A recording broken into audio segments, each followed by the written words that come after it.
falar um pouquinho sobre o Egito, resumidamente, tá? Ó, o Egito, inicialmente, na sua primeira fase, foi dividido em duas partes, o Baixo Egito e o Alto Egito. Essas duas partes rivalizavam muito entre si. Isso impedia que o Egito crescesse. Quando o Egito ele chega em sua unificação, ele começa a expandir culturalmente, socialmente, nas relações de compra e venda, na agricultura e em sua religião. Ó, uma coisa importante, tem um historiador muito famoso, inclusive grego, eu acredito. Ele diz uma frase assim: Egito, a dádiva do Nilo. O que ele quer dizer com essa frase? Ele afirma que o Nilo só teve a importância que teve por conta do Egito, das pessoas que faziam parte do Egito, que transformaram o Nilo em um rio tão importante, das pessoas que pensaram, das pessoas que evoluíram, das pessoas que criaram, das pessoas que criaram inovações. A gente tinha muito na região do Egito oásis, terras férteis, e grande parte dessas terras férteis vem do Nilo, porque o Nilo ele tinha muitas secas e cheias. Então quando o Nilo secava, o Nilo ele era rico numa espécie de sargaço. Não é sargaço de fato que tinha na época, mas uma espécie de sargaço. Esse sargaço, quando secava e enchia, deixava a terra bem fértil. E isso ajudou com que o Egito prosperasse em sua agricultura, em seus avanços. O Egito, ele era cercado, né, por uma fortaleza natural de terra. Então ele ficava centralizado mais ou menos aqui, e isso impedia de invasões de inimigos que quisessem roubar a terra. Isso fez com que o Egito se protegesse e crescesse ainda mais. Ó, o Egito ele era baseado em duas classes. Novamente aquela políticazinha, opressor e oprimido. O opressor era o próprio faraó. A gente tinha os sacerdotes. A gente tinha os nobres. Vou falar de cada um. E a gente tinha também os escribas. Ó, o faraó, ele era um teocrático. A gente falou isso quando viu na aula da Mesopotâmia. Ele era considerado um deus, a representação de Deus, a autoridade total. Isso vem de teocracia, que é uma religião baseada, um governo baseado na religião. Onde o rei, onde a pessoa, onde o sacerdote, ele representa uma divindade. Ele é divinizado ali na terra, divinizado, perdão. Então a religião do Egito a gente sabe que tem vários deuses, né? Qual é o nome que a gente dá? Politeísta. Os deuses tinham características zoomortrópicos, eu acho. Zoomortrópicos politeístas, que era cabeça de animal e corpo de humano, né?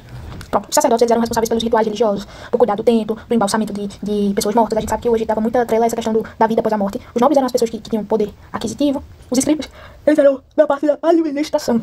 Tudo que envolvia administração, fiscalização econômica, organização de leis, tinha aqui com os escribas. Já aqui nos oprimidos, eu vou escrever de roxo, a gente tem os artesãos, que eram responsáveis por produzir as artes dos templos, das tumbas. A gente tem os felas, que eram os camponeses. E a gente tem os escravos, que eram prisioneiros de guerra, que eram os que mais sofriam. E a gente precisa entender que não havia mobilidade social nessa pirâmide. Eita, que hoje eu tô escrevendo tudo errado. Não havia, tá? Não havia mobilidade. Pra encerrar, vamos para os últimos detalhes sobre o Egito. O Egito cresceu, ele passou por várias fases, né? Ele passou pelo Baixo Egito. A gente teve aquela divisão Baixo e Alto, mas a gente teve o Antigo Egito. Né? O Antigo Império, na verdade. A gente teve o Médio Império. E a gente teve o Novo Império. Aconteceram várias coisas, vários faraós assumiram. Nesse período aqui dos 3 impérios, a gente teve aquela ocasião em que um faraó queria centralizar o poder dele todo na mão dele e extinguir a religião de politeísta para monoteísta. Se não me engano, foi o Deus do Sol. Mas aí isso aí não acabou durante muito tempo, não. Eles voltaram atrás e o Egito voltou a ser politeísta. Foi por um curto período de tempo também.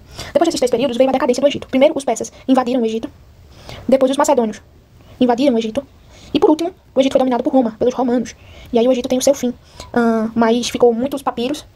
A gente sabe que a escrita era hierófila, que era através de desenhos, com muitos papiros, com muitas esculturas, com muitas escritas.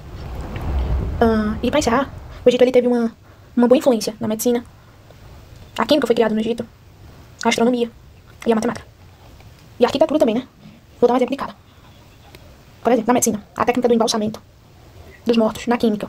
Descobriram elementos químicos para conservar os corpos, para fazer experimentos. Na astronomia, eles observavam muito as estrelas. Isso se dava quando eles iam fazer práticas mercantilistas. Eu sei que essa palavra não existia na época, mas só para você entender melhor, quando eles iam comerciar compras e vendas, para saber o local, onde é que estava, onde ia chegar.